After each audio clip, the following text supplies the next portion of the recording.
অবশেষে সবাই ক্লান্তর পরে আমরা একটু রস খাওয়ার চেষ্টা করতেছি। সবাই রোদে ঘোরাফেরা করার পরে অনেক ক্লান্ত হয়ে গেছে, এই জন্য এখন আমরা খাঁটি কুশারের রস খাওয়ার চেষ্টা করতেছি। আমরা সবাই মিলে কুশারের রস খাবো, খেয়ে ইনশাল্লাহ এখান থেকে রওনা দিব।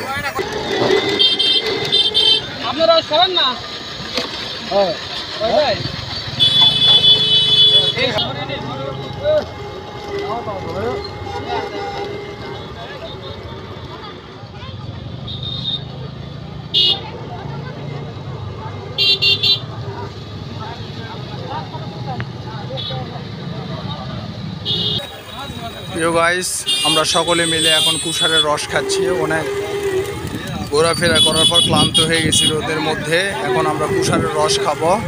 কুশারের রস খেয়ে কিছু স্থান দেখাশোনা করার পর আমরা চলে যাব ইনশাআল্লাহ বাসার পথে। সকলেই দোয়া করবেন। ধন্যবাদ। আসসালামু আলাইকুম।